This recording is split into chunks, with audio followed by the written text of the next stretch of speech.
Welcome back everyone. So far we discussed about basically different concepts and limits. We have seen how we can solve indeterminate limits using algebraic simplification. And today I'm going to focus on limits at infinity, and I'm going to cover three different kinds of limits at infinity regarding like the polynomial functions, constant functions, and also the rational functions. We will have another video on the limits at infinity to cover the rest of basically forms of limits at infinity. Let's start. The first actually kind of limits at infinity happens when we are dealing with polynomial function. And let's look at the first example that I have in here. The first example is basically the limit of x squared plus 2x plus 1 when x is approaching to infinity. And as you can see in here, in the limit we have the highest power of x squared and then 2x plus 1. Basically when we are approaching to the infinity, this 2 can be ignored and we have to look at the highest power in the polynomial. So easily we can say if we plug in infinity over there, the final answer is going to be infinity squared, and infinity squared is going to be a huge number, therefore it is again infinity, and then the final answer is infinity.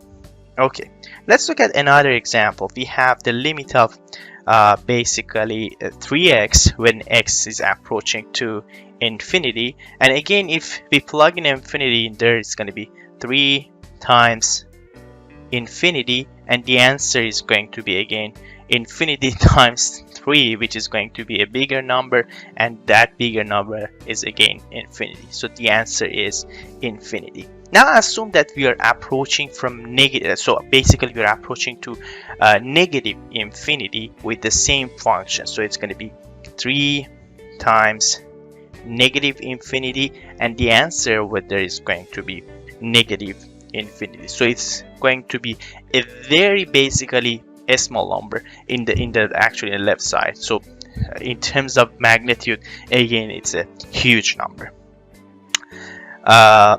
Okay, let's look at the two last examples that we have for the polynomial function. The first one is x to the power of 5, and the second one is again x to the power of 5, but we are approaching, for the first one x approaching to positive infinity, and for the second one x is approaching to negative infinity. When we are dealing with odd power, basically if we plug in a negative number inside that function, the result is going to be again a negative number.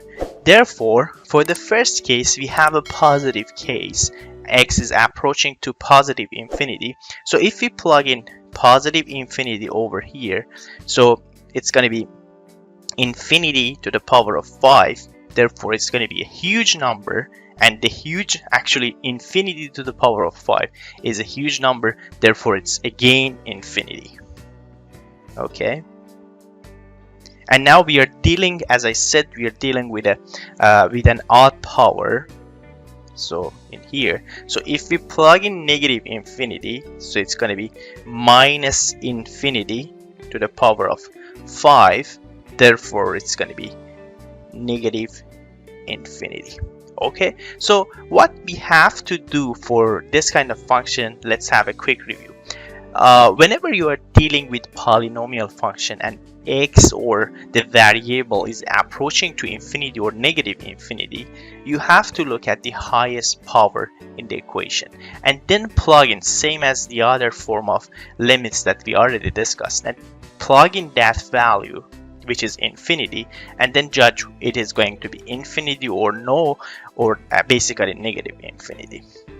Okay, let's look at the second case here, which is constant function. So when we are talking about constant function, it means whatever you plug in inside that function, so f of x equals to a, the result is going to be a basically. So if you plug in 1, 0, 2 all the way to infinity, the answer is going to be a. Now if we have like a function like 3, if we plug in infinity there, the answer is going to be 3.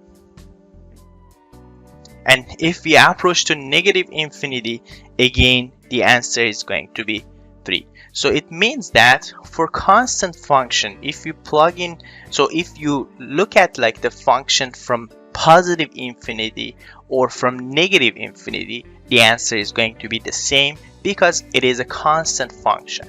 So we can have like this rule for any kind of constant function that you are dealing with, and you are plugging infinity in that function.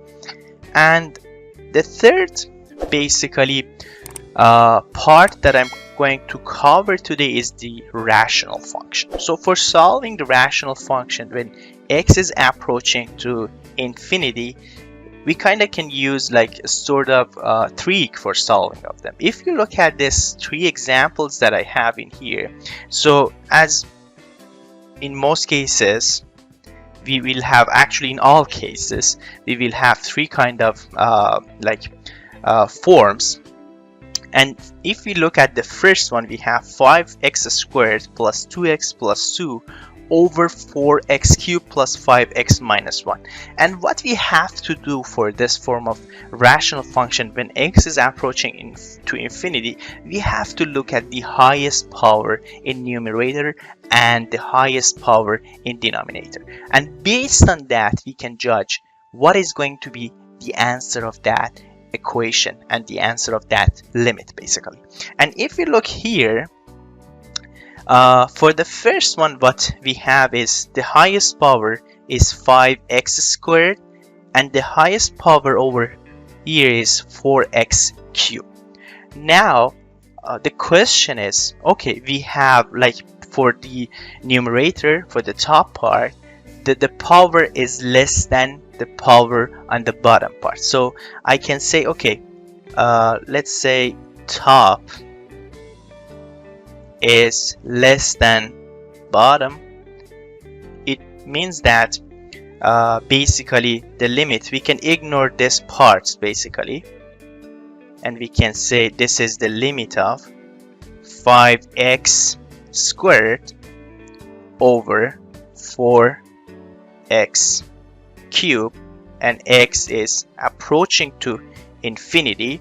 And because the power on the bottom is more than the power on the top, it means that whatever we have on the bottom is going to be bigger than whatever we have on the top. And this means that this function is approaching to 0 because infinity to the power of 3 is much bigger than infinity to the power of 2. Therefore, the answer is going to be 0. And based on this trick, whenever you look at the fraction, and in the fraction, the power of bottom and basically denominator is more than the power of top, it means that this limit is going to be 0.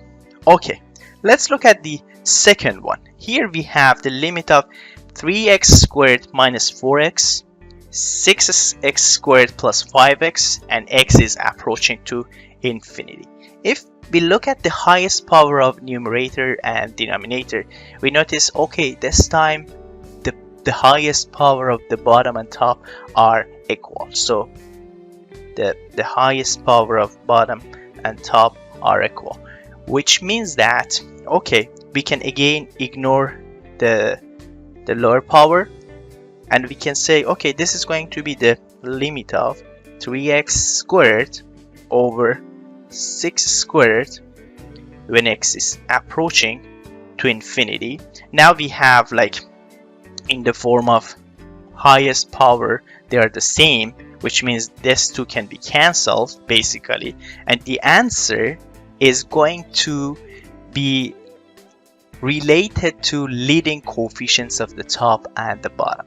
Therefore, this is going to be 3 over 6. So whenever, let's actually review this example. Whenever you are dealing with a fraction in which the power of the bottom and top are the same, it means that when it's approaching to infinity, you can use the leading coefficients of the top and bottom as the answer, as we did in here.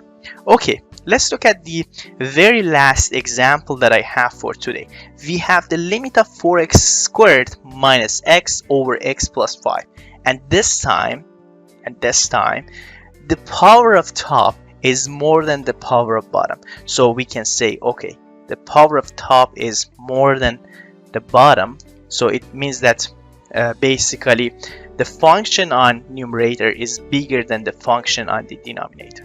And we can cancel the other term that we have in here. Okay, this is going to be cancelled, and we have to look at the highest power, the same as the other basically two cases that we have looked, and we can write it as the limit of 4x squared over x when x is approaching to infinity.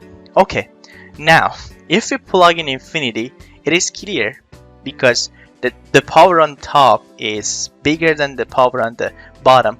The number on the top is going to be hugely bigger than the number on the bottom. So it's going to be infinity squared over infinity, and we know that infinity squared is a big number, and therefore this is going to be basically infinity, the answer. Okay, as you have seen through this 3 examples, what we had was basically 3 different cases. For the first case basically, the power of the top was less than the power of the bottom, and we were approaching to infinity. Therefore, for this case, the answer should be 0. The second case, the power of numerator and the power of denominator was the same, which means that, okay, we can look at the leading coefficients in the fraction. And the third example, we had a fraction in which the numerator, the highest power of numerator was more than the highest power of the denominator, and therefore for this case, when x is approaching to infinity, or the variable is approaching to infinity, the answer should be infinity. Okay, thank you very much for watching this video. Stay tuned for the next video on limits at infinity. If you enjoyed, again, please subscribe our channel.